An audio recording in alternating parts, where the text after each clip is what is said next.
And I mentioned about the cops upping their aggression,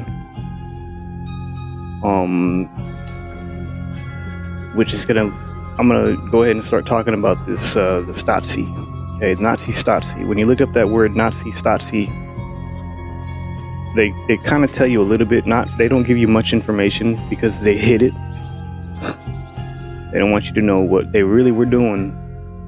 But the Stasi is like a secret service group of the German army, the Nazis. And they specialized in certain tactics where they had like a database. Okay, they had a database of meticulous information of citizens of these different areas where they were at, and they were real good at collecting information from everybody. Everybody was being watched. Everybody was being monitored. Everybody had information that they had on them. Okay. One thing Klaus mentioned in that book, The Great Reset, is everyone is going to be surveillanced, and they're going to love it, I believe is what he said, or they're going to like it. I can't remember exactly what he said, but by this time, everyone's going to have they're already going to have that accepted, that they're being monitored and watched. And like I said, through gradualism, no one's going to do nothing right now because it's already happening right now. It's getting closer to that time, okay?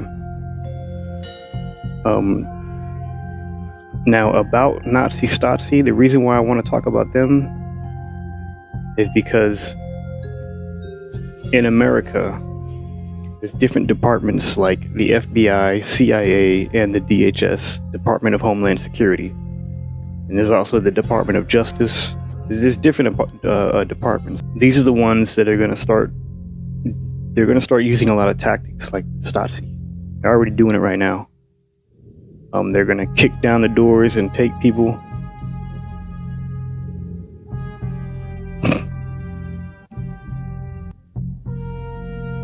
And they're going to be doing these things and nothing's going to be done. People are going to be, oh, I have a right. Nah, not anymore. And that's what's being said about men giving rights. The reason why you can't trust that is because when a man gives you right, he can also take it away. That's what they're about to do. They're about to take the right of everybody, and everybody's going to find out that they have no rights. You don't have a voice to say nothing. It's not going to be due process. There's going to be no court system to do these things anymore. And like I said, it's already being done right now. These things are being taken place. And within the next few years, if you don't see this right now, you better wake up. Because it's happening right in front of your face. But give it a few more years and you will definitely see it by then. The days, like these days right now, people miss these days where, like maybe 5-6 years ago, before COVID, people miss those days. Well, you're going to miss these days too. Where you could, go to the store, buy a bag of chips without being hassled by a drone asking you, where's your ID? That's what's going to happen. Big government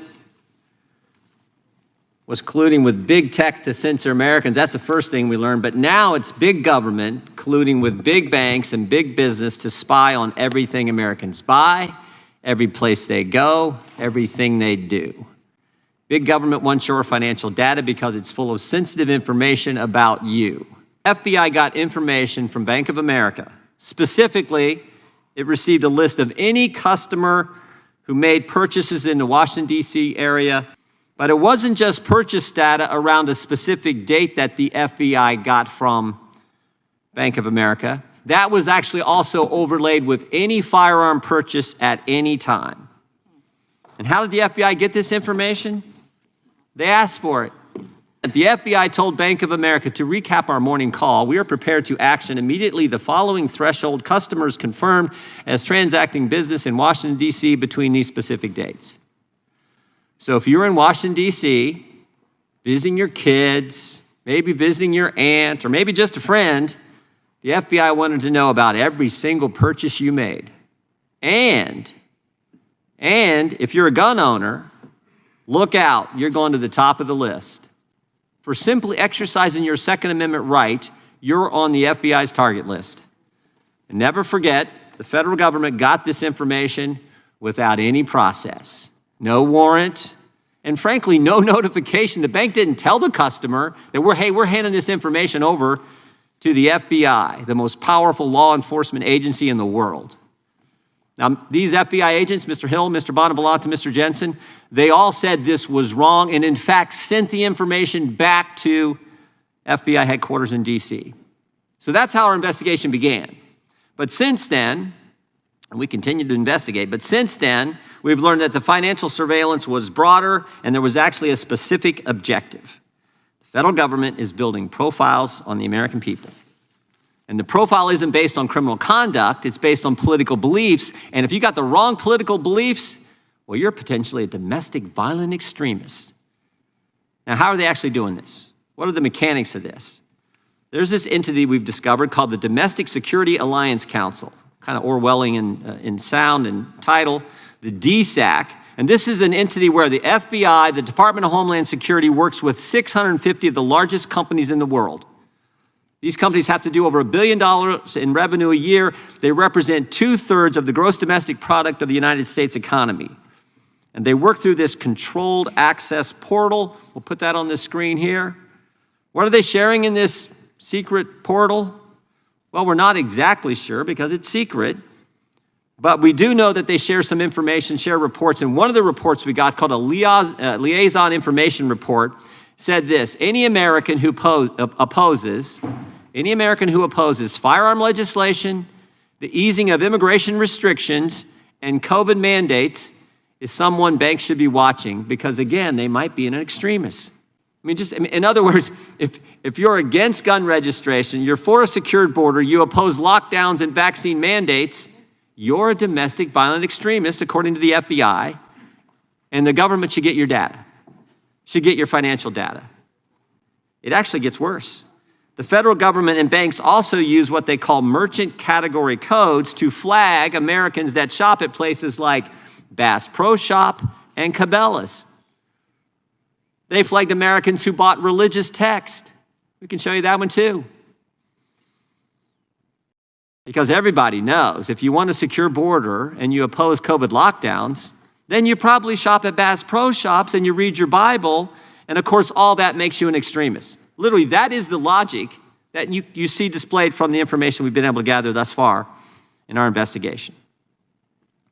Now remember, these are also the same folks who just a couple years ago told us if you're a parent showing up at a school board meeting, you're a terrorist.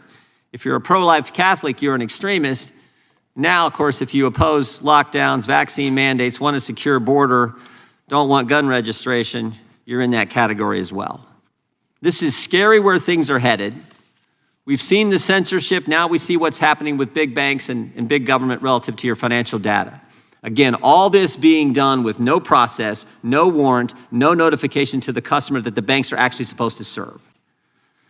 Big government's not supposed to use big tech to censor Americans, and big government shouldn't be working with big banks to target Americans for behavior that is legal and constitutional. And that's the concern. That's why we're having this hearing. We'll get to our guest here in a second.